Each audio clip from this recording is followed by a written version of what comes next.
Hi! இன்னைக்கு என்ன பார்க்குறீங்கன்னா, மோர் மிளகா போட்டு ஒரு தயிர் சாதம் தான் பண்ணிகிட்ருக்கேன். பழைய வீடியோ தான். இன்றைக்கி சண்டே மார்னிங் இதை போடுறேனே நினைக்காதீங்க.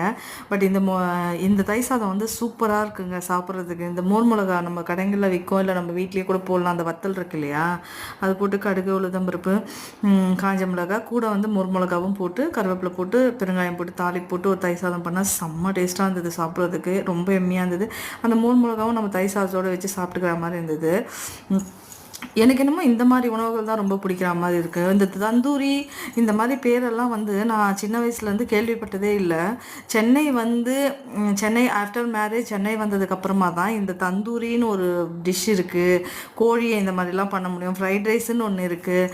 அப்புறம் வந்து நிறைய இந்த மாதிரி எதோ சொல்கிறாங்கல்ல, கபாப் எதுவுமே எனக்கு தெரியாதுங்க. ஊரில் இருக்க சொல்லி நமக்கு தெரிஞ்சதுனா தயிர் சாதம், சாம்பார் சாதம், காய் கூட்டு, பொரியல், ரசம் சாதம் இந்த மாதிரி சாப்பிட்டுட்டு இருக்க சொல்ல உடம்பு உண்மையிலேயே ரொம்ப ஹெல்த்தியாக தான் இருந்தது. பட் இப்போ நம்ம வந்து நிறைய இந்த மாதிரி ஃபுட்ஸ் எல்லாம் இருக்குதுன்றதே நமக்கு தெரியாமல் வாழ்ந்த காலம் ரொம்ப நல்லா இருந்ததுன்னு நான் நினைக்கிறேன். பட் இப்போ தெரிஞ்சதுக்கப்புறம் நம்ம அதை சாப்பிட்டு டேஸ்ட் பண்ணிட்டதுக்கப்புறம் நம்ம திருப்பி திருப்பி சாப்பிட்றதுனால நம்ம ஹெல்த்தும் பாதிக்குது.